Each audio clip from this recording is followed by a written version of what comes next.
ಬಾಯಿಬಾರ್ದು ಮಾಡಿ ಕಂಚಿನ ಅವರು ರಾಜಕಾರಣ ಅದರ ಉಪಯೋಗವನ್ನು ಜನರ ದಿಕ್ಕನ್ನು ತಪ್ಪಿಸುವಂಥ ಒಂದು ಭಾಷಣವನ್ನು ಮಾಡಿ ಜನರಿಗೆ ಬೇರೆ ದಿಕ್ಕಿನಲ್ಲಿ ತೆಗೆದುಕೊಂಡು ಹೋಗಿ ಅವ್ರನ್ನ ನಂಬಿಸಿ ಮೋಸ ಮಾಡಿದ್ರು ರಾಜಕಾರಣ ಮಾಡಿದ್ರೆ ಸುಳ್ಳು ಕಾಂಗ್ರೆಸ್ನವ್ರಿಗೆ ರಾಜಕಾರಣ ದೇವರ ವಿಚಾರದಲ್ಲಿ ರಾಜಕಾರಣ ಮಾಡೋದು ಬರೋದಿಲ್ಲ.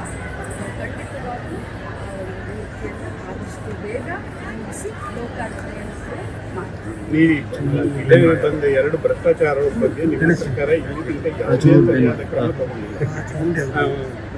ಇದು ಪರಶುರಾಮ್ ಪಾರ್ಕ್ ಮತ್ತು ಬ್ರಹ್ಮಾವರದ ಸಕ್ಕರೆ ಕಾರ್ಖಾನೆ ಅಷ್ಟು ದಾಳಾಗಿ ಕಾಣುವಂಥ ಭ್ರಷ್ಟಾಚಾರ ಆರೋಪನ ನೀವು ಬಗೆಹರಿಸಲಿಕ್ಕೆ ಯಾವುದೇ ಆಸಕ್ತಿ ತೋರ್ತಾ ಇಲ್ಲ. ಯಾಕೆ?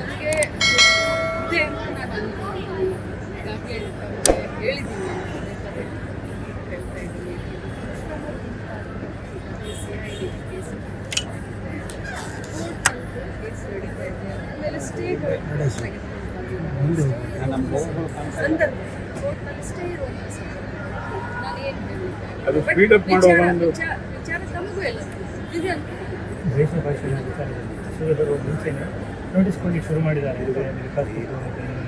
ಅದು ನಿನ್ನೆಯಿಂದ ಆರೋಪ ಕೇಳಿ ಬರ್ತಾ ಇದೆ. ಅಷ್ಟು ತುರ್ತು ಏನಿದೆ?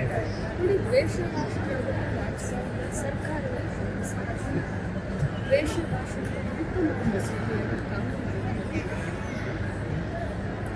ವಿಶ್ವದಲ್ಲಿ ಯಾವಾಗ ಒಮ್ಮೆ ಸರ್ಕಾರ ಅವ್ರದ್ದು ಬರಬಾರ್ದು, ಅವರು ನಮ್ಮ ವಿರುದ್ಧನೂ ಕೂಡ ಇದನ್ನ ಮಾಡ್ತಾರೆ ಅನ್ನೋದು ಬಟ್ ದ್ವೇಷ ಭಾಷೆ ಅದೇ ಒಂದು ಮುಖ್ಯವಾದ ಉದ್ದೇಶವನ್ನು ನಮ್ಮ ದೇಶದ ಐಕ್ಯತೆ ಸಮಗ್ರ ಖಂಡದ ವ್ಯಾಪ್ತಿಯನ್ನು ಒತ್ತಿಗೆ ಇರಬೇಕು ಅಂತಂದರೆ ಯಾವ ಜಾತಿಯನ್ನು ನಿಲ್ಲಿಸಬಾರ್ದು, ಯಾವ ಸ್ಥಳವನ್ನು ನಿಲ್ಲಿಸಬಾರ್ದು, ಯಾವ ಭಾಷೆಯನ್ನು ನಿಲ್ಲಿಸಬಾರ್ದು, ಯಾವ ಇಂಡಿವಿಜುವಲ್ ವ್ಯಕ್ತಿತ್ವವನ್ನು ನಿಂದಿಸಬಾರ್ದು ಅನ್ನೋ ಒಂದು ಕಾರಣಕ್ಕೆ ಸಂವಿಧಾನದ ಆಶಯದ ಅಡಿಯಲ್ಲಿ ಸಂವಿಧಾನವನ್ನು ಏನು ಉಳಿಸಬೇಕು ಅದರ ವಿಶ್ವಾಸದ ಅಡಿಯಲ್ಲಿ ದೇಶ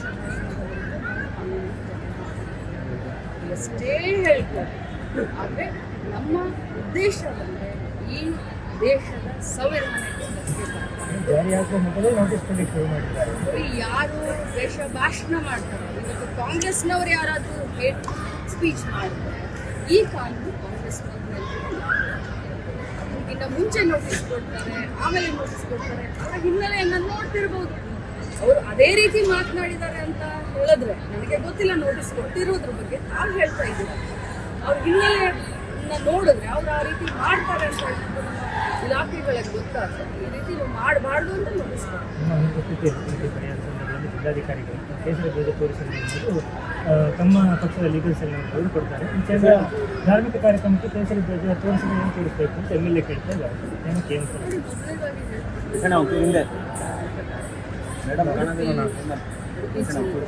ಉಡುಪಿ ಸಂಸ್ಕೃತಿ ಧಾರ್ಮಿಕ ಹಲೋ, ನಾನು ಅದರ ಬಗ್ಗೆ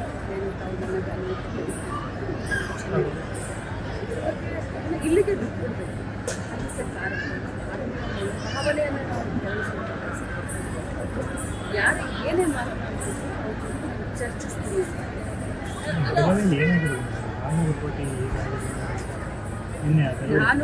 ನಾನು ನೋಡಿ 400 ಕೋಟಿ ಅಂದ ತಕ್ಷಣ ನನಗೆ ಅಪ್ಪ ಎದೆ ಜೀವ. 400 ಕೋಟಿ ದರೋಡೆ ಅಂತೆ. ಅದನ್ನು ನಮ್ಮ ಪೊಲೀಸರು ಚೇಸ್ ಮಾಡಿ ಹಿಡಿದಿದ್ದಾರೆ. ಅವರಿಗೆ ಮೊದಲನೇದಾಗಿ ಅಭಿನಂದನೆ ಸಲ್ಲಿಸ್ತೀನಿ. ನಾವು ಕನಸಿನಲ್ಲೂ 400 ಕೋಟಿ ಎನಿಸಲಿಲ್ಲ. ಬಟ್ ನಿಜವಾದ ಅರ್ಥದಲ್ಲಿ 400 ಕೋಟಿ ಅದು ಎಲ್ಲಿಂದ ಬಂತು, ಯಾರಿಗೆ ಸಂಬಂಧಪಟ್ಟಿದ್ದು, ಎಲ್ಲಿಗೆ ಹೋಗ್ತಾ ಇತ್ತು, ಸಂಪೂರ್ಣವಾದಂಥ ತನಿಖೆ ಆಗುತ್ತೆ. ಲೇಟೆಸ್ಟ್ ಹಾಗೂ ಇಂಟ್ರೆಸ್ಟಿಂಗ್ ಸುದ್ದಿಗಳಿಗಾಗಿ ಬಾಸ್ ಟಿವಿ ಕನ್ನಡ ಚಾನೆಲ್ನ ಸಬ್ಸ್ಕ್ರೈಬ್ ಮಾಡಿ. ಹಾಗೆಯೇ ಬೆಲ್ ಐಕಾನ್ ಪ್ರೆಸ್ ಮಾಡಿ. ಇದರ ಜೊತೆಗೆ ಫೇಸ್ಬುಕ್, ಇನ್ಸ್ಟಾಗ್ರಾಮ್, ಎಕ್ಸ್ನಲ್ಲೂ ಮಿಸ್ ಮಾಡದೆ ಫಾಲೋ ಮಾಡಿ.